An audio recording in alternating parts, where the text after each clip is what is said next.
Okay, I'm alive. So I'm gonna wait a minute because I don't want to talk about this straight up. But I'm gonna eventually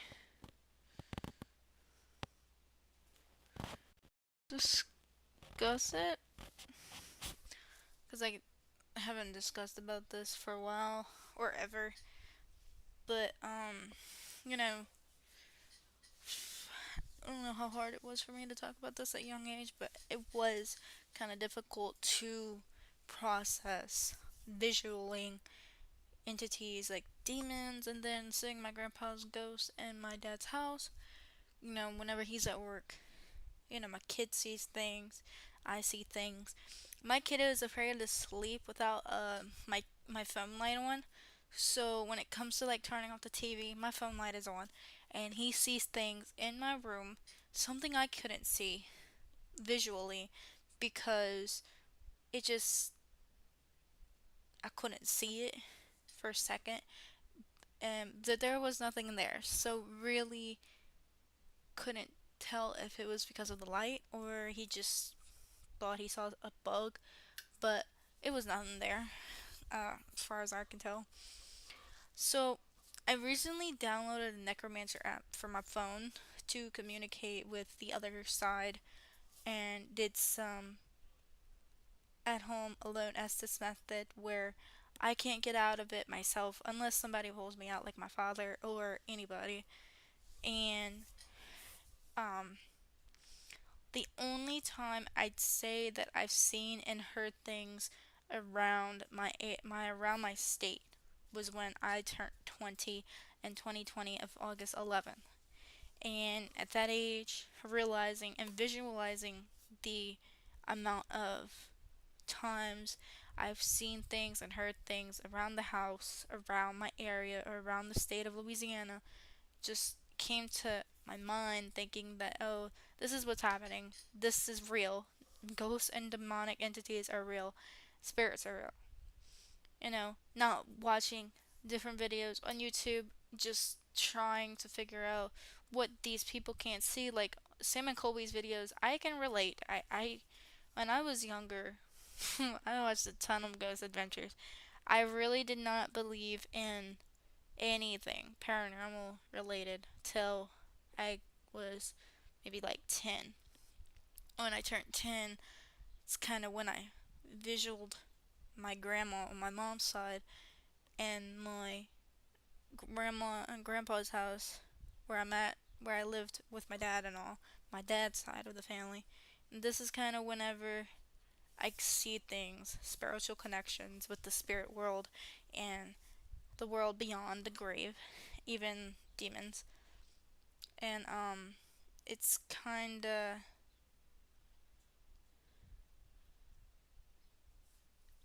different for me because I haven't ever had these type of connections at young age. But when I got older, I see videos on YouTube. I see people ghost hunting, storm chasing. The ghost hunting part is the one thing I can relate to. I became the youngest medium for Louisiana.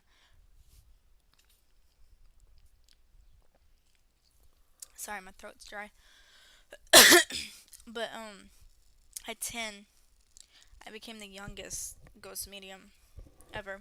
Hearing things, seeing things, visualing things. When I sleep at night, I see things. I feel like I'm being choked in my sleep. And I get up at like 3 a.m. in the morning every day, just like making sure my kid's asleep. But also, I just can't sleep. I can't. And it's not because of like my gameplays or the videos I make about the mortuary assistant or games like that. It's just like I couldn't sleep correctly today, so I continuously slept. Like I went back to bed, I woke up, I went back to bed. He peed himself in his sleep. For some odd reason, he never does that, and he just did it today. So when that happened, I kind of thought it was some, because usually it's not really assuring. Like he pisses in my bed, because like usually it happens when he's a baby, but now it just feels like it's a constant thing where if something's wrong, something's going on, my kid has an accident in my bed and he's mostly scared to it. He's mostly scared of something or someone, so he takes advantage of peeing in the bed and stuff like that. I don't know why I'm talking about that, but that's actually what happens when you have a child. Talking about my true calling. Um, if there's an attachment to me, if someone is attached to me visually and mentally and physically, yes, something is attached to me. I can feel it. I feel it. Like, seriously, I do feel it. Like, I can't describe it. I'm not trying to say, like, there's something demonic in me, but I just know for a fact that something is attached to me for these entire months, entire year, and for anytime I go out and about, it just feels like something's following me, or I'm hearing things in the house. Because, like, when I'm sleeping, I hear cracks and I hear creaking noises, and I'm hearing things, and I'm hearing things happening outside, and I'm freaking out. It's like things I cannot see. Like, when it comes to my paranoia, it feels like somebody's gonna break in the house, so I have to check the back door to see if the door's locked. So it's like paranoia as well. But it's also spiritual paranoia, which means spiritually you get paranoia. So I'm gonna read up on that one real quick. Let me see. They have it in Google.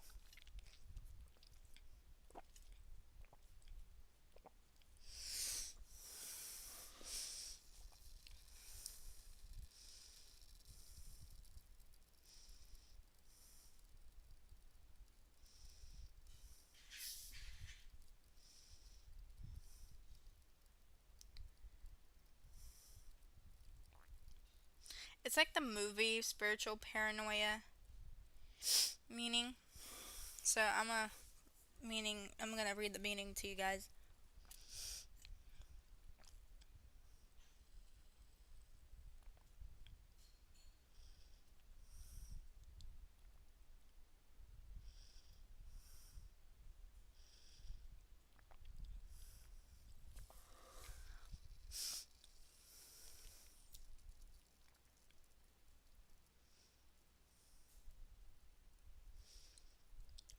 Spiritual paranormal, the sense of being the center.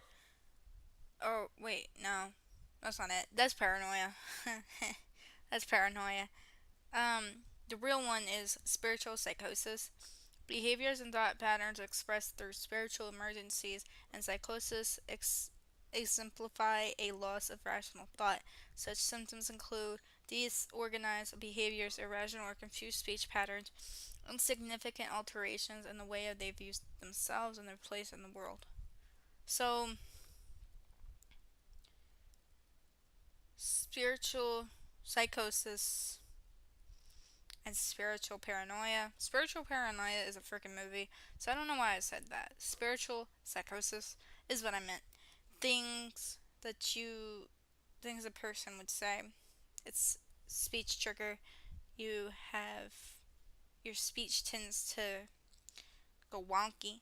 Um, so when I turned 10, and this is like when my baby cousin Sage was born.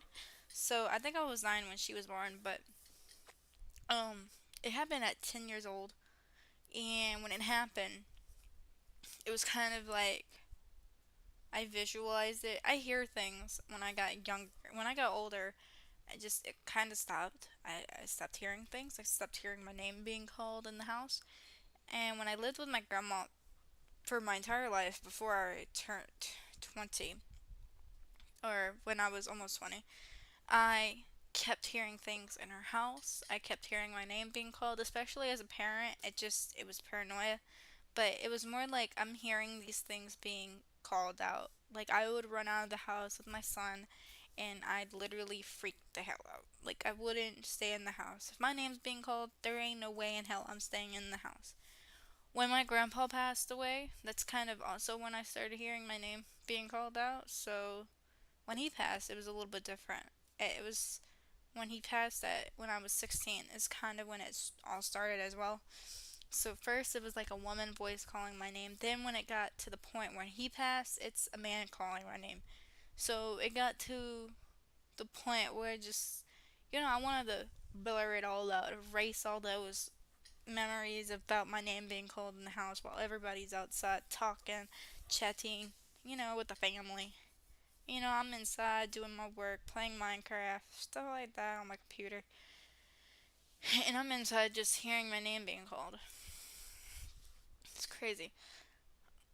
When I got a little older and more more aware of my surroundings, like what would happen, I kind of started getting into paranormal stuff. Things that I would never do. I kind of bought things. I went places. I visited places and across the states. I did things with my friends that I kind of regretted. Still do. I kind of still do. I went to my first haunted asylum back whenever I traveled the world, away from the U.S. So when I went to Australia, I kind of I kind of visited my first asylum. That'd be the only time I ever visited because that's when I seen her. So she was from Australia. I met her in Australia, so it was kind of awesome. I got to meet my best friend for the first time, long distance. So we went to do some ghost hunting, and that's kind of like visual attachments happen. Um, when I'm talking about all this, just want you guys to understand and relate what I see in these videos. Like Sam and Colby's recent video with the boys, I in 1 hour, 17 minutes, and 47 seconds. Seeing things really did change me. Seeing things in videos, it caught my naked eye because I saw things that I should not have seen and I shouldn't have looked. I should have just been a normal person that can't see spirits and demons, so really it was kind of impossible to like not point it out. So nobody could have seen it because one, you don't have that spiritual connection with demons and spirits and ghosts. And if you lost somebody who actually passed away, that's kind of where you get your spiritual connection. Mostly that, and you have to be a believer. So if you can believe it, you can see it. So if you're seeing it, you can believe. If you're a believer, you see things. And I've been a believer of the paranormal since I was young, so it's just how I was.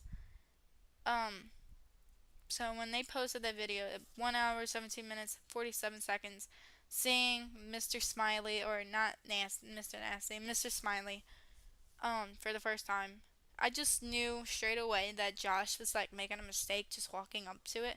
When he said that there's something in here, like something in the kitchen, visualing and seeing it for my naked eye, actually being able to hear it and see it myself, it feels like he was staring right at the camera, but he wasn't. He was staring straight at Josh. So I saw a dude, not a dude, I saw what seems to be a demonic figure like human with a smiley grin on his face. Very bald, very pale, things like that, going up to Josh. And when he got closer to the hall, something and someone touched him. It couldn't have been the smiley dude. It could have been Mr. Nasty or another spirit. But when Colby was doing his Estes method, going through all of this, when the EMF reader was next to Colby, it was going off the wires. I saw a childlike figure behind him touching his shoulder.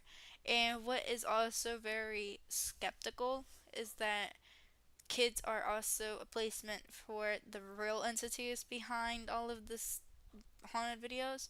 So when Johnny was trying to talk, there was, I'm gonna say it because it's true, somebody was talking over him. So most likely Mr. Nasty, and Mr. Nasty was trying to prevent this little boy from connecting and trying to um connect further with the boys and Sam and Colby, trying to, reach out to them for help. Um 3 knocks, 3 scratches, 3 music box play, music box playing 3 times, and 3 knocks, 3 lefts, 3 music box playing, um, 3 scratches. Sign of the Holy Trinity. It's a mocking of the Trinity. Like, if you're mocking it, you're definitely fucking playing with fire. Demons can play around in most areas, and when it comes to the Trinity, the sign of the Trinity is always being mocked by demonic entities and the unknown. So really, it's just a lot to put together. Like, you don't know what's gonna happen or what's gonna go down in the next few videos that you see in their freaking videos. Um, when it came to talking about all of this, because if I remember back when I was 21, when I went traveling in my state to do all of this myself, in one place in particular, the Sultan's Palace, is where I was staying at for a concert, because they had a concert when I was 21, and it was haunted. It really was haunted. So my friend that I've known here in my state, I also have friends here, by the way. Some of them are guys, and they are very good with paranormal investigations. They had their own stuff, like equipment for ghost hunting, and I got that chance to actually, like, hunt with them. So, something and someone or something scratched me on my back, leaving what seemed to be a cross like figure. It was just two things. It was like a cross. And then on the side of the cross was another mark, so it was like 3 scratches. But one, it was a cross, and then another scratch on the side. So it wasn't like the mocking of the Holy Trinity. Mostly because, like, if I was being scratched, they're probably doing it for a good reason. Um, Usually the sign of the mocking of the Trinity when it comes to a demonic presence scratching you and your any part of your body, it's 3 scratch marks, diagonal or straight, not into a cross or on the side. It's usually them mocking the sign of the Trinity of the Holy Spirit or whatever, Spiritus, as a priest would say. But, usually you have to get a high priest to perform an exorcism or exorcise the building, sage it, freaking clean it, save its spirit from all these demonic figures and abusive people. So it takes a lot. It takes a lot. It does. My spiritual connections with demons and spirits has been a journey for me. Seeing and believing, hearing and believing. Just, it was a lot to take in at a young age.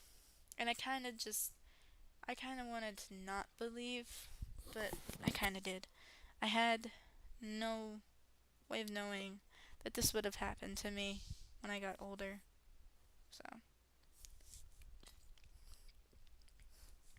when I got, when I turned 23, how old am I now? Yeah, 23, because I'll be 24 in August. When I turned 23, I kind of stopped believing, and I kind of stopped thinking to myself, like, you know, I'm just, my mind is just set to believe things and see things, but really, I saw things. I see things. I became aware of my surroundings and people's surroundings, anybody's surroundings on YouTube. You whenever a commenter can't see it for their visual eye, it's because one, they don't have that spiritual connection with anything. You gotta have spiritual connections with demonic entities and spirits or ghosts, and you have to be born with that type of connection with spiritual behaviors. And it was kind of like something easy for me to figure out when I got older. Because, like, when I was an itty bitty baby, now it didn't start when I was like 10, so it kind of started when I was like at that point of being in my own toddler bed. And it was a strawberry shortcake toddler bed with a strawberry shortcake lamp. It was her herself. It was adorable. My bed had an opening cupboard in the back. Strawberry shortcake. My room was strawberry shortcake. And this is kind of when I started sleeping by myself in the dark. It's kind of when I started seeing things like a lot. So hearing and seeing things, it was a lot for me, especially at young age. And I kind of just I figured that it was just me being so young, so delusional. But I wasn't. I wasn't so dumb. I wasn't delusional. I was visually hearing things and seeing things, crying in my sleep because I was left in the dark. Because when my mom married my stepdad, it was to the point where I was not needed anymore, and when my sister came along, I was mostly like a burden. So when it when she came along, she slept in there because she was just a baby. So when I was like small, I was only barely able to like comprehend why am I not able to sleep in my mom's room? Why is this happening? I'm seeing things. I can't sleep. I can't do all of that. When I got older, I realized that this is why my life has been nothing but shit shows and visualing things and having spiritual connections with the demons, ghosts, and spirits because it was something I wasn't like being born into, but it was kind of me being the youngest to the oldest ghost medium ever. So, from being young to being the older ghost medium, you'd be surprised on the things that I can see and hear in my own state, in my own home. And my father don't even believe me. Nobody believes me until they actually see it for themselves. So if they hear it, they know something's here. But yeah, it's just me. I see things. I'm happy about it. I'm not really scared about my gift. Not one bit. Like people that I know have that type of gift where they are spirit believers, demon believers, ghost believers, like they believe in the dead. And I became one at a young age. And I was surprised that I saw things and heard things. I'm not skeptical at all. I really am not. I can tell whenever something happens to other people, I just gotta make it known to them what I'm seeing and what I can see and hear before the text chat pops up in any video saying to listen and stuff. You can hear it before they put that text up. So it's kind of easy to hear things before they do or before anybody else in the comments can. So before anybody comes at me saying I'm such a liar, I'm not lying. I'm not at all. Right now, I'm just like freaking bored. I'm waiting. I'm at home, tired. I have nothing to do today except like chill. So, really, I just want to watch some videos. I'm gonna watch some more Sam McCauley, I guess. I'm gonna repeat the video. Hopefully, I can give you some guys some advice on what you can and can't see and where you can see it. And if I have to make it known by putting arrows above it in my videos or in my community posts, I definitely would. And I definitely am actually to show y'all where this entity is or where this little boy is behind Colby or where Mr. Nasty is. Stuff like that. Things you gotta freaking see for yourself in visual eye. So if you just squint a little bit, because mostly some people who are not believers, you gotta squint to see it. For me, I did not have to squint to see it. I've fully visualed seen it with my own eyes, and my bed's squeaking right now. Yeah, I don't like that. I'm gonna go though. I'm gonna go watch some more videos. I'm gonna see what I can see, catch, and tell you guys everything, I guess, and my community posts. So, please do not call me a non believer because I do believe in ghosts and demons and spirits. So, really, it's nothing I can, you know, ain't nothing I can change. I see things, I hear things. Big deal. It's amazing. It's a good gift. So, please leave my gift alone, okay? Don't judge my gift. I like having this gift, okay? It was a gift given from God. So, let me have this, please. So, seeing things and hearing things is all I got, please. So, yeah. I love all y'all. Please stay safe. with all these weather situation and with the aurora appearing tonight, stay safe with the solar storm coming. I want all of you guys to know that I want y'all to stay safe, stay humble, and you know, I love y'all. I really do. I love every one of y'all. Just, I don't know, be prepared for things in general. Solar storm's coming. The aurora borealis is happening again tonight for a visual appearance for Texas, Louisiana, and all parts of the state. So be more precise and visual on that as well. And if you have something you want to share with me, share it with it. Share me, share your stuff, your story with me. Things like that, I gladly will love to listen. But I gotta go. I'm gonna go take a nap. I need it. I'm tired. But I love you guys. Take care. Please don't call me a non believer. Don't judge.